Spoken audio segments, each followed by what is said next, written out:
பெரிய பெரிய politicians, actors ஏன் நம்ம சூப்பர் ஸ்டார் ரஜினிகாந்த் வரைக்கும் இந்த கோயிலுக்கு போகாம இருக்கவே மாட்டாங்க. நம்ம ஊருக்கு சென்னைன்னு பேர் வந்ததே இந்த கோயில்னால தான். நான் சொல்றது சென்னை பாரிஸ்ல இருக்க காளிகம்பாள் கோயில் தான். 3000 வருஷத்துக்கு முன்னாடி நம்ம கடற்கரையில இருந்த சென்னம்மாள் தான் இப்ப நம்ம காளிகம்பாளா இருக்காங்க. சென்னம்மாள் ரொம்ப பவர்ஃபுல்லான அம்மன்னு நம்ம மக்கள் வழிபட்டாங்க.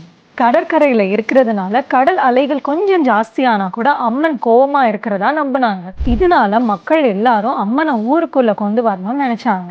அதுக்கேற்ற மாதிரி சீ லெவலும் இன்க்ரீஸ் ஆச்சு, அம்மனையும் ஊருக்குள்ள கொண்டு வந்தாங்க. அப்படி இருக்கிறதா சென்னை பாரிஸ்ல இருக்கிற நம்ம காளிகம்பாள் கோயில். இவ்வளோ பவர்ஃபுல்லான கோயிலுக்கு சென்னையில் இருக்க top politicians, business man, actor, actress எல்லாருமே இந்த கோயிலுக்கு வந்துட்டு இருக்காங்க. இங்க நீங்க வைக்கிற ஒரு வேண்டுதலும் கண்டிப்பா நடக்கும்னு மக்களோட நம்பிக்கை. இவ்வளோ பவர்ஃபுல்லான அம்மனை தஞ்சாவூர் பெயிண்டிங்ல பண்ணி நம்ம வீட்லயும் வைக்கலாம். அம்மனோட அருளால நம்ம வீடே செல்வ செழிப்பா மாறிடும்.